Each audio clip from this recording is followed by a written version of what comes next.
Good afternoon students. आज के इस लेक्चर में हम बात करेंगे पेसिव ट्रांसपोर्ट की कि पर्टिकुलर पेसिव ट्रांसपोर्ट क्या होता है। पेसिव ट्रांसपोर्ट से पहले जैसा कि हम जानते हैं कि ट्रांसपोर्ट जैसे लिखा है यहाँ पे transport system of the cell, जैसे यहाँ सेल स्ट्रक्चर बना हुआ है, ये हमारा सेल स्ट्रक्चर है और ये हमारे मॉलिक्यूल्स हैं। तो पर्टिकुलर हम जानते हैं कि ट्रांसपोर्ट मतलब होता है किसी भी चीज़ को एक जगह से दूसरी जगह पर ले जाना। उसी तरह ट्रांसपोर्ट सिस्टम का मतलब होता है किसी भी मॉलिक्यूल का सेल के अंदर से बाहर या फिर बाहर से अंदर जाना, वो कहलाता है ट्रांसपोर्ट सिस्टम। लेकिन किसी कारण किसी मॉलिक्यूल का सेल के अंदर जाना तथा सेल के बाहर आना, ये किस पर डिपेंड करता है, जिसके लिए आवश्यक होने प्लाज्मा मेम्ब्रेन। मीन्स किसका यूज़ किया जाता है, प्लाज्मा मेम्ब्रेन का यूज़ किया जाता है। जैसे स्ट्रक्चर में देख रहे हो लिखा हुआ है यहाँ पे प्लाज्मा मेम्ब्रेन। तो किसी भी मॉलिक्यूल का सेल के अंदर या फिर बाहर जाने के लिए किसका यूज़ किया जाता है, प्लाज्मा मेम्ब्रेन का यूज़ किया जाता है।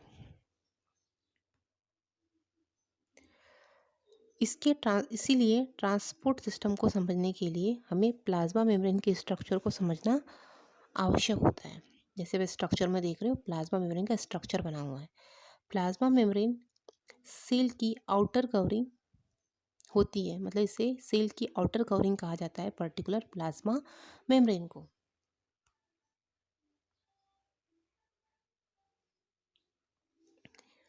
ये पर्टिकुलर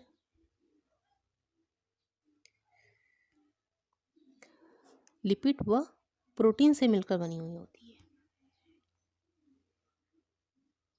ये जो मेम्ब्रेन होती है वो किससे मिलकर बनी होती है, लिपिड और प्रोटीन से मिलकर बनी हुई होती है।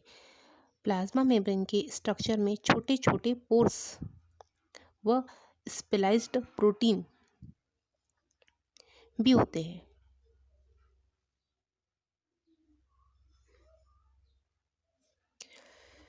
इन पोर्स व स्पेलाइज्ड प्रोटीन का मॉलिक्यूल के ट्रांसपोर्ट में बहुत इम्पोर्टेंट रोल होता है। प्लाज्मा मेम्ब्रेन को सिलेक्टिवली परमेबल मेम्ब्रेन भी कहते हैं, क्योंकि ये मेम्ब्रेन सेल से सिलेक्टेड सब्सटेंस को ही सेल के अंदर या बाहर आने जाने देती। ये तो बात हुई प्लाज्मा मेम्ब्रेन के सेल स्ट्रक्चर की। अब बात करते हैं कि particular transport system of the cell,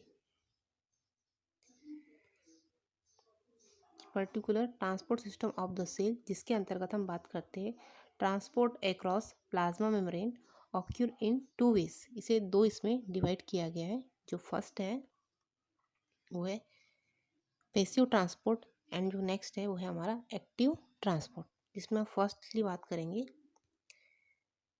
passive transport की। क्या होता है पैसिव ट्रांसपोर्ट? पैसिव ट्रांसपोर्ट में मॉलिक्यूल अपने हाई कॉन्सेंट्रेशन से लो कॉन्सेंट्रेशन की ओर मूव करते हैं।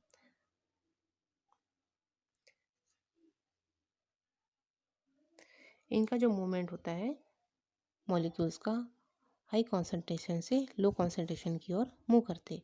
यदि प्लाज्मा मेम्ब्रेन के एक तरफ मॉलिक्यूल का कॉन्सेंट्रेशन हाई है, जैसे आप स्ट्रक्चर में देख रहे हो, इस भाग में पर्टिकुलर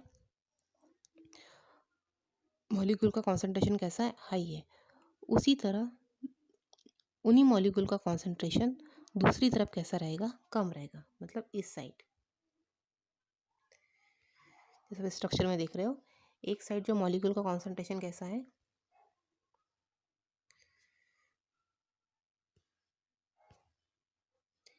एक साइड मॉलिक्यूल का कॉन्सेंट्रेशन हाई है और दूसरी साइड मॉलिक्यूल का कॉन्सेंट्रेशन कैसा है, लो है। तो ये मॉलिक्यूल अपनी हाई कॉन्सेंट्रेशन से लो कॉन्सेंट्रेशन की ओर क्या करते हैं, मूवमेंट करते हैं। जैसे आप स्ट्रक्चर में देख रहे हो, यहाँ पे मॉलिक्यूल का मूवमेंट हो रहा है हाई कॉन्सेंट्रेशन से लो कॉन्सेंट्रेशन की ओर।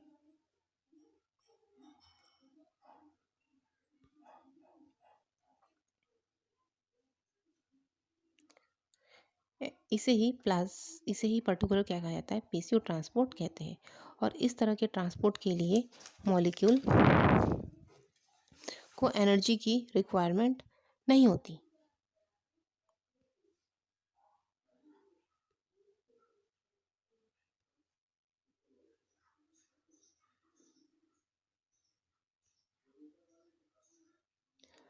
अब हम फर्स्टली बात करते हैं पैसिव ट्रांसपोर्ट कितने टाइप्स के होते हैं। 3 टाइप्स के हो सकते हैं, जिसमें फर्स्ट है सिंपल डिफ्यूज़न, सेकंड है फैसिलिटेड डिफ्यूज़न एंड जो थर्ड है वो है हमारा ऑस्मोसिस। तो वन बाय वन देखेंगे पैसिव ट्रांसपोर्ट को, simple diffusion, facilitated diffusion and osmosis. तो सबसे पहला है सिंपल ऑस्मोसिस, या फिर हम ऑस्मोसिस से पहले क्या देखेंगे हम लोग, सिंपल डिफ्यूज़न। सिंपल डिफ्यूज़न की बात करें, जैसा कि हम देख रहे हैं इस स्ट्रक्चर में, जैसा कि हम जानते हैं कि प्लाज्मा मेम्ब्रेन के स्ट्रक्चर में छोटे छोटे पोर्स पाए जाते हैं। तो कुछ मॉलिक्यूल्स जो साइज में बहुत छोटे होते हैं वह इन पोर्स से आसानी से क्या हो जाते हैं, क्रॉस हो जाते हैं। और जब इस तरह के मॉलिक्यूल अपनी हाई कॉन्सेंट्रेशन से लो कॉन्सेंट्रेशन की ओर मूवमेंट करते हैं, जैसा भी स्ट्रक्चर में देख रहे हो यहाँ पे पोर्स बने हुए हैं।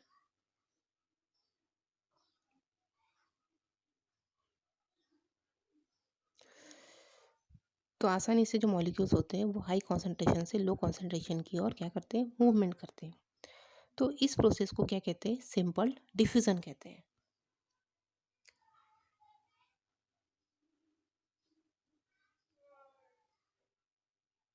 आप देख सकते हो मॉलिक्यूल्स का मूवमेंट, आप देख सकते हो मॉलिक्यूल्स का मूवमेंट, किस प्रकार मॉलिक्यूल हाई कॉन्सेंट्रेशन से लो कॉन्सेंट्रेशन की ओर मूवमेंट कर रहे हैं एज अ पोर्स के द्वारा, जो इसमें पोर्स बने हुए हैं।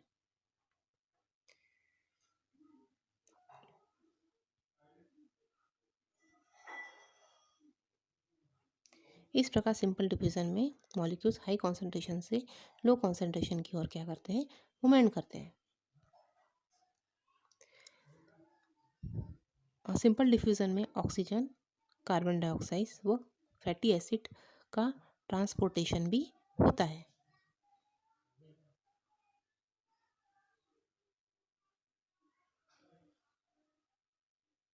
नेक्स्ट बात करते हैं हम फैसिलिटेड डिफ्यूजन की।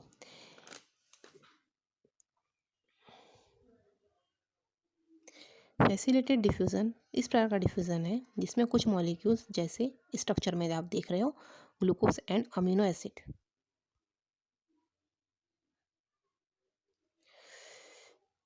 साइज में कैसे होते हैं, बड़े होते हैं, जिस वजह से ये प्लाज्मा मेम्ब्रेन के पोर्स से होकर डायरेक्ट सेल के अंदर नहीं जा सकते, क्योंकि इनका साइज़ कैसा होता है, लार्ज होता है। लेकिन इन मॉलिक्यूल का ट्रांसपोर्ट सेल के सर्वाइवल के लिए बहुत ही ज़रूरी होता है। इसलिए मॉलिक्यूल के ट्रांसपोर्ट के लिए प्लाज्मा मेम्ब्रेन में एक स्पेशलाइज्ड प्रोटीन पाया जाता है।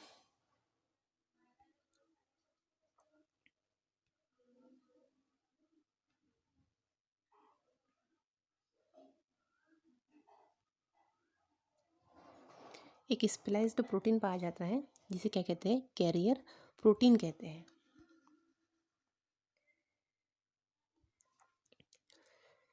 ये कैरियर प्रोटीन मॉलिक्यूल इनकी हाई कॉन्सेंट्रेशन से लो कॉन्सेंट्रेशन की ओर जाने में क्या करते हैं, हेल्प करते हैं। तो आप देख सकते हो कैरियर मॉलिक्यूल ऐड हो चुके हैं पर्टिकुलर प्लाज्मा मेम्ब्रेन में। ये क्या है, हमारे कैरियर मॉलिक्यूल। आप देख सकते हो इस प्रकार के ट्रांसपोर्ट के लिए कैरियर मॉलिक्यूल एक फैसिलिटी प्रोवाइड करते हैं। इसके लिए इस तरह से होने वाले ट्रांसपोर्ट को फैसिलिटेड डिफ्यूज़न कहते हैं। फैसिलिटी प्रोवाइड की, अब क्या होगा कि जहाँ पे कैरियर प्रोटीन अटैच होके उस भाग से क्या होगा, पर्टिकुलर जो अमीनो एसिड है और ग्लूकोज के मॉलिक्यूल है उस भाग से क्या हो जाएंगे, अटैच हो जाएंगे। मतलब इस भाग से क्या होंगे, अटैच होंगे। जैसा आप स्ट्रक्चर में देख रहे हो, देखिए सेकंड स्ट्रक्चर कैसे यहाँ पे ग्लूकोज मॉलिक्यूल्स अटैच हो चुके हैं और अमीनो एसिड क्या हो चुके हैं, अटैच हो चुके हैं पर्टिकुलर प्लाज्मा मेम्ब्रेन से। देन इसके बाद देखिए अब जो मॉलिक्यूल्स है पहले कहाँ थे, ग्लूकोज और अमीनो एसिड के मॉलिक्यूल हाई कॉन्सेंट्रेशन में थे, अब वो किसी और मूवमेंट कर चुके हैं लो कॉन्सेंट्रेशन की ओर by the help of carrier molecules या कैरियर प्रोटीन्स। देखिए मूवमेंट, मॉलिक्यूल्स का मूवमेंट,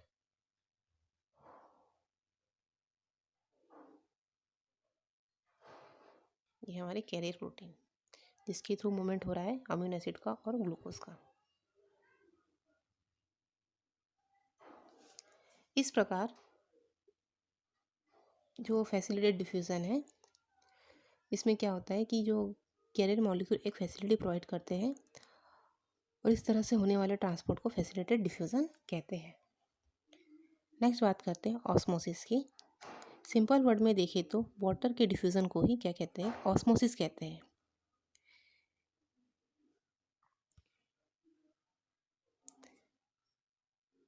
यानी ऑस्मोसिस में वाटर हाई कॉन्सेंट्रेशन से लो कॉन्सेंट्रेशन की ओर मूवमेंट करता है, हाई कॉन्सेंट्रेशन से लो कॉन्सेंट्रेशन की ओर क्या करता है, मूवमेंट करता है। लेकिन ऑस्मोसिस की प्रोसेस को समझने के लिए हमें वाटर के कॉन्सेंट्रेशन को समझना होता है। प्लाज्मा मेम्ब्रेन जैसे कि आप देख रहे हो, प्लाज्मा मेम्ब्रेन की तरफ सॉलिड का कॉन्सेंट्रेशन लो तथा वाटर का कॉन्सेंट्रेशन कैसा होता है, हाई होता है। जिस तरफ सॉलिड का कॉन्सेंट्रेशन हाई होता है उस तरफ वाटर का कॉन्सेंट्रेशन कैसा होता है, लो होता है। जैसे आप स्ट्रक्चर में देख रहे हो, ये सॉलिड मॉलिक्यूल साइज में बड़े होते हैं जिस वजह से ये प्लाज्मा मेम्ब्रेन से होकर इनका डिफ्यूज़न नहीं होता। डिफ्यूज़न नहीं होने के कारण ये सॉलिड मॉलिक्यूल एक प्रेशर जनरेट करते हैं जिसे क्या कहते हैं, ऑस्मोटिक प्रेशर कहते हैं।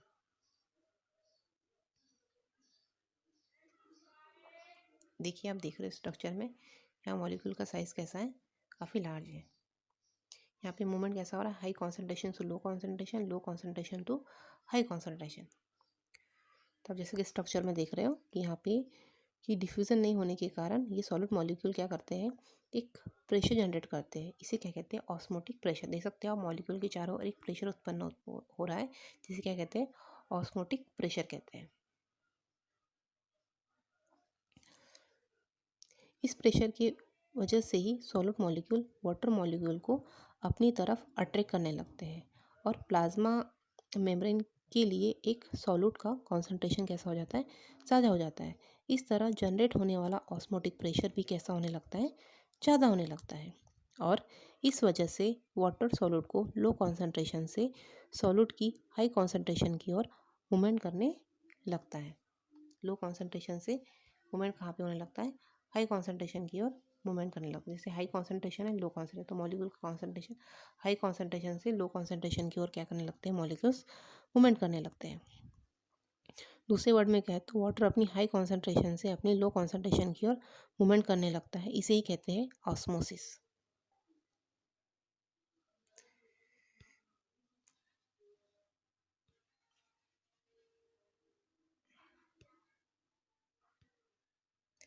इस प्रकार आज के इस लेक्चर में हमने देखा कि पर्टिकुलर जो पेसिव ट्रांसपोर्ट है वो 3 टाइप्स का होता है, simple diffusion, facilitated diffusion and osmosis.